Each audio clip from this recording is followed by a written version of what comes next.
Hi, I'm Marin, and in this video, we'll talk about choosing a statistical software. So, where should we start? There's many options for statistical software you can choose. There's not a best software to use. Within our department, we often regularly discuss which software should we teach students, and we never really reach a consensus, and that's because there really isn't an answer to that question. There's a good chance that you'll have to learn more than one software over your career. Once you've learned how to use one software, learning others is a lot easier. Most intro stats courses tend to start with a software that has a shallow learning curve, but they're also a bit limited in what they can do. And this is for a good reason. They don't want you to get caught up on the use of the software, they want to focus on the statistical concepts. So, what's out there? There's many different options one can choose from. I've narrowed it down to some of the more popular choices. We can see there's Excel, JMP, SPSS, PSPP, Stata, SAS, and R. The first four there are menu-driven or involve graphical user interfaces. This essentially means that you get things done by selecting options from a menu of options. Then there's Stata, SAS, and R. These are all command line softwares. These are more like computer programming, where you type in commands to get the software to do things for you. Now, all of these software have licensing fees, except for PSPP and R, which are free. Those two are also open source software. I've arranged this list in order from the easiest to learn all the way down to the most difficult. So we can see things like Excel, JMP, SPSS, PSPP. They're all pretty simple to learn and you can get started quickly with things. Software like Stata, SAS, and R are a bit more difficult to learn. But on the other hand, software like Excel, JMP, and SPSS, they're a bit limited in what they can do. SPSS is much better than something like Excel, but they're still a bit limited. Software like Stata, SAS, and R is much more capable of doing more advanced statistical methods. So let's start with Excel. Excel is actually a spreadsheet application, not a statistical software, and it's very limited in what it can do statistically. While it does require a licensing fee, many people already have a copy of Microsoft Office, and so there's not actually an extra expense for this software. There is an Excel stat that you can purchase, and this adds additional functionality. The interface for Excel is mainly menu-driven, although it is possible to write macros to add on to the functionality of Excel. But for the most part, you're going to select options from a menu. The pro of something like Excel is that most people are already familiar with it in some way. One con is that it's extremely limited in what it can do. My personal take on Excel is that it doesn't hurt to know how to do some basic things in Excel, but you shouldn't rely on this as your main statistical software.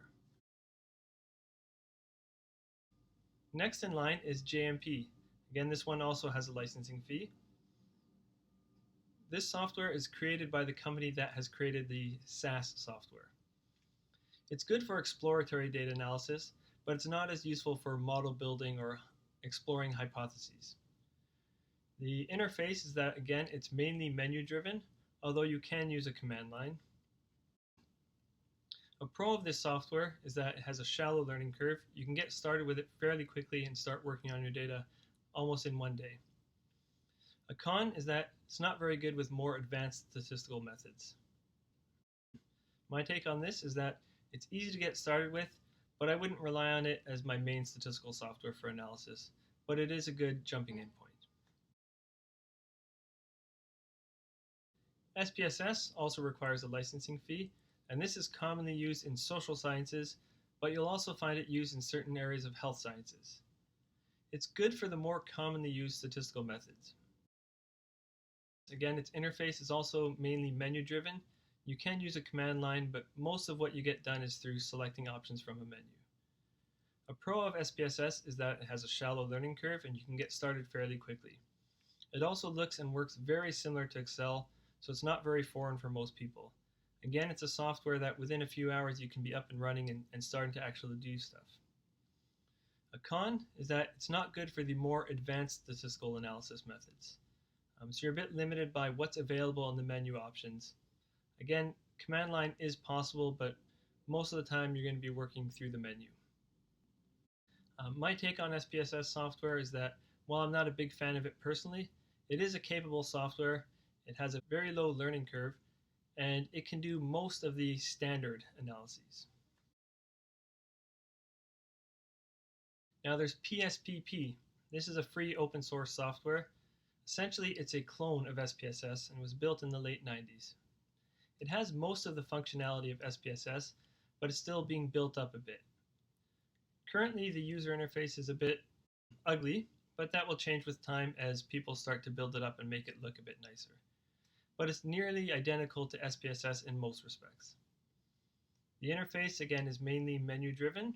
You can use a command line, but most of what you're going to do is going to be through selecting menu options. A pro of this software is that it's free, it's open source, and it's an alternative to SPSS. It shares most of the pros of SPSS, except it is a bit less limited. It's not quite equivalent to SPSS just yet. A con is that it's a bit more limited than SPSS, although hopefully this should improve as time goes by. My take on this is if you want to learn SPSS, why not try out PSPP? It's a free alternative. PSPP files can be moved into SPSS and vice versa, so it's a free option you can try. Now Stata, again, has a licensing fee. This software is commonly used in economics, political science, and sometimes epidemiology. It's capable of conducting advanced statistical analyses. The interface is mainly a command line. Again, menus are available for this, but most of what you're going to want to get done is going to be through command line and actually programming and entering commands. A pro of this software is that it allows for more advanced methodology. When you're entering your own commands, you can get the software to do many different things as long as you know how to ask the software to do it. A con is that it has a steeper learning curve and it requires learning a syntax or learning how to do more of computer programming type stuff rather than selecting from menus. My take on this is that I haven't used Stata very extensively, but it does have a good reputation, it's gaining a bit of momentum, and it's a reasonable option to try out. Now SAS is another software with a licensing fee. It's commonly used in the health sciences and health research centers. It's capable of conducting advanced statistical analyses. The interface is mainly procedure-based, and so it's similar, it's like a command line software. Although there's a bit less coding, you tend to call on procedures, things like proc reg to do a regression. Although having these procedure options mean you have a bit less control over the output.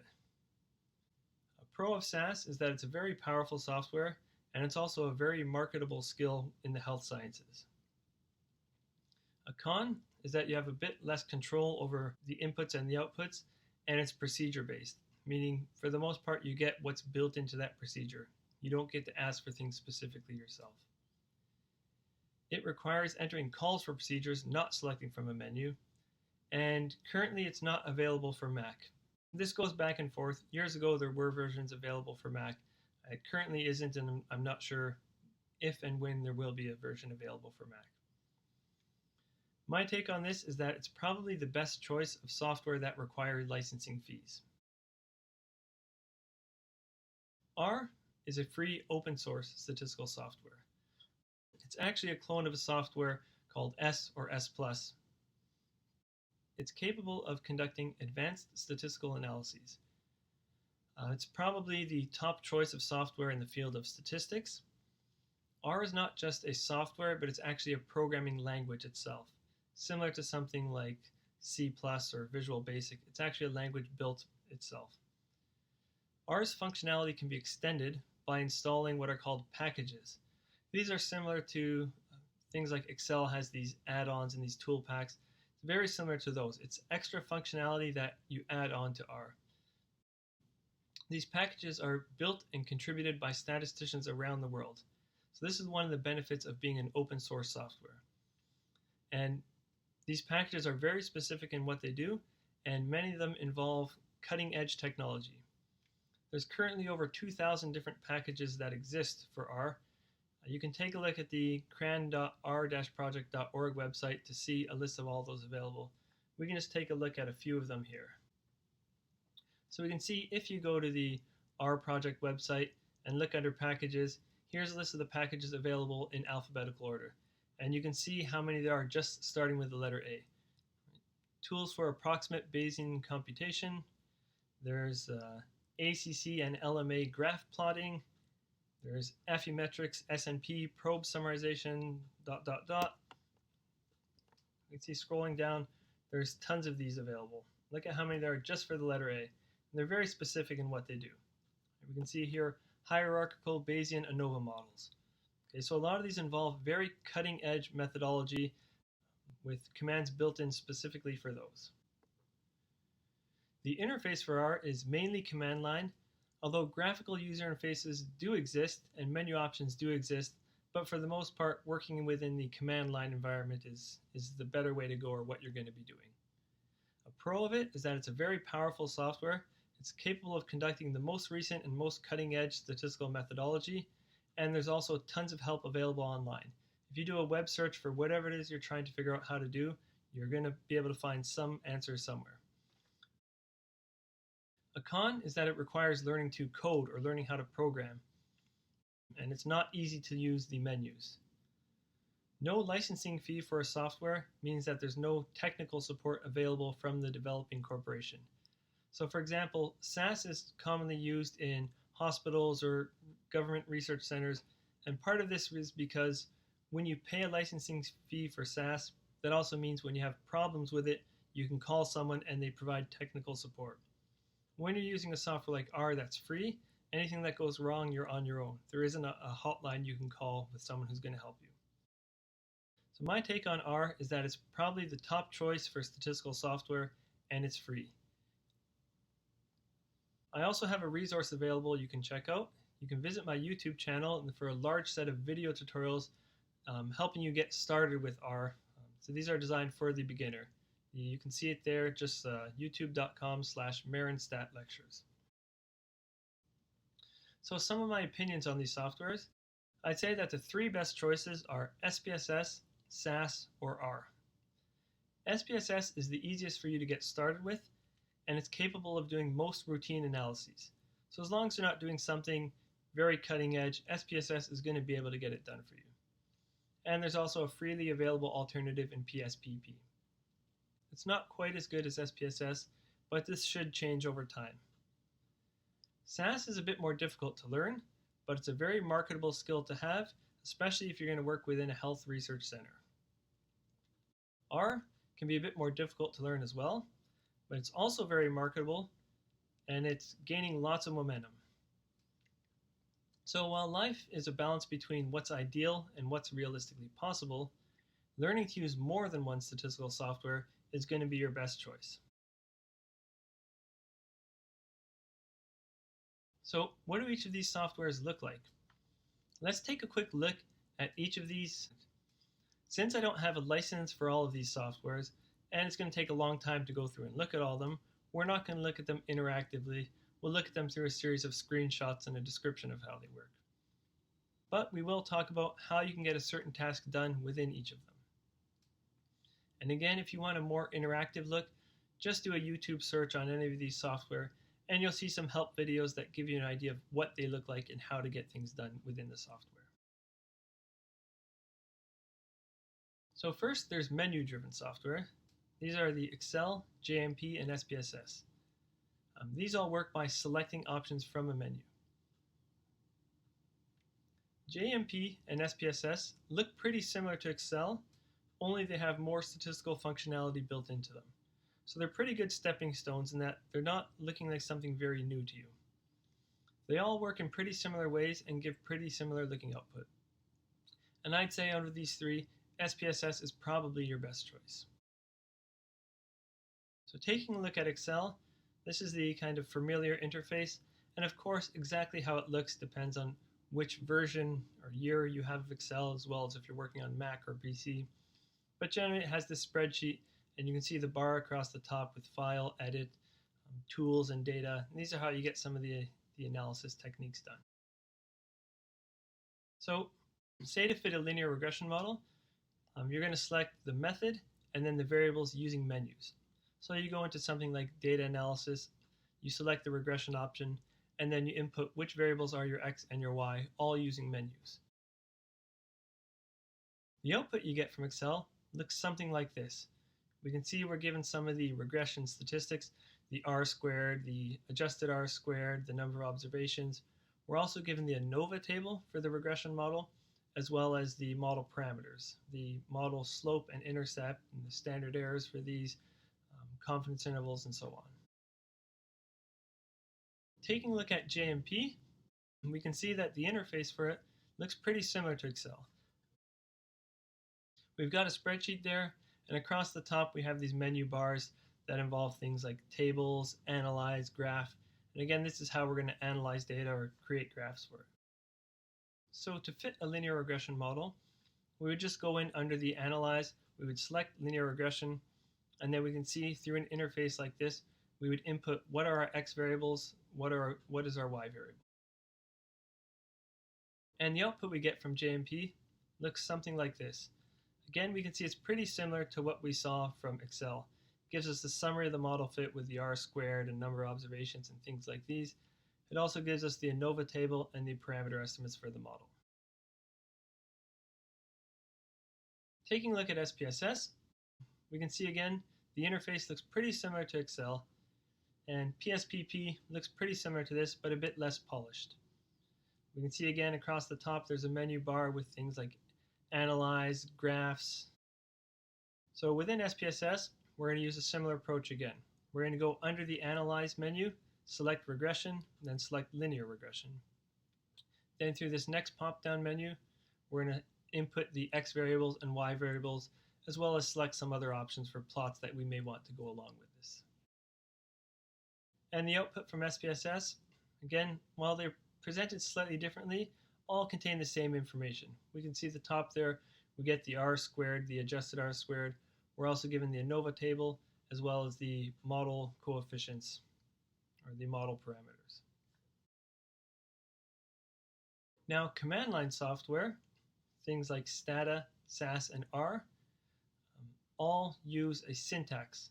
That means you need to type into the software what you want it to do. And the syntax, the way you tell the software to do things, is all slightly different. They all work in a similar manner and give similar output. The only thing is the language you speak in, or the way you type in commands, is a little bit different. So the choice between these three software come down to a few things. One question is, do you want to pay for the software or not?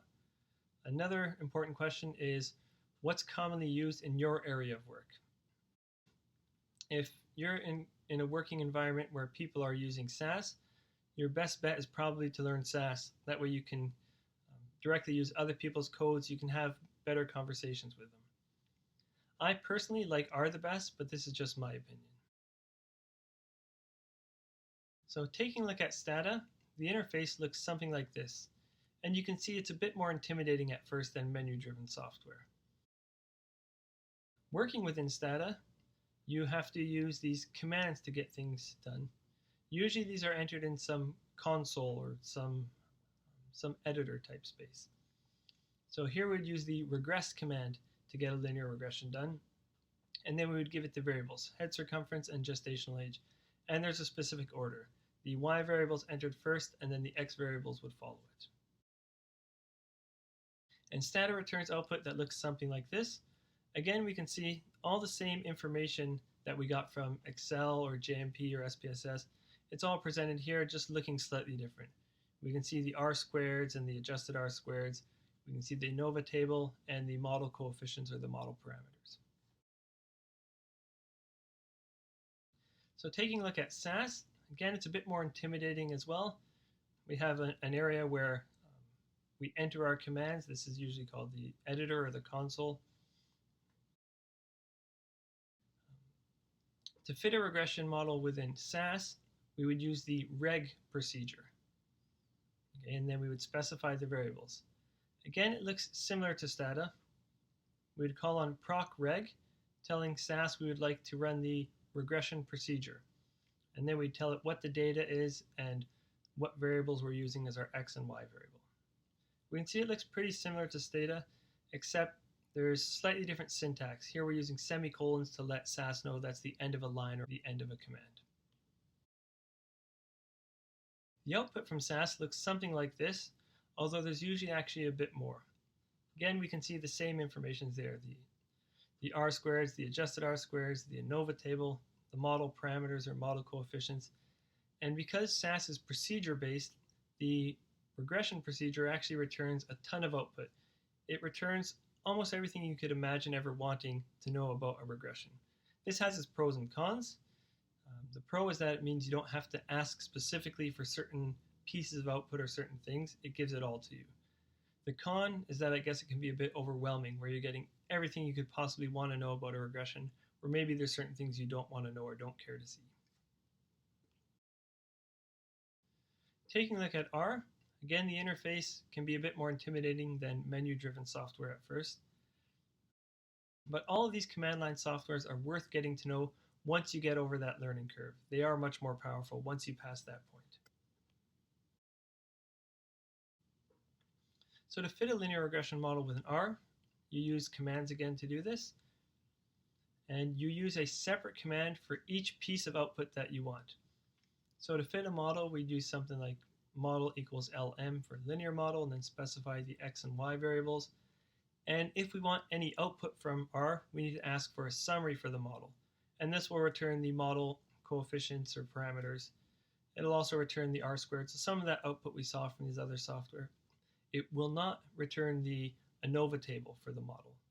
If we want that, we have to ask for it in a separate command by typing ANOVA and in parentheses model. So the output we get looks something like this. Right, again, we can see it's presented slightly differently, but we got the model estimates or parameters or coefficients.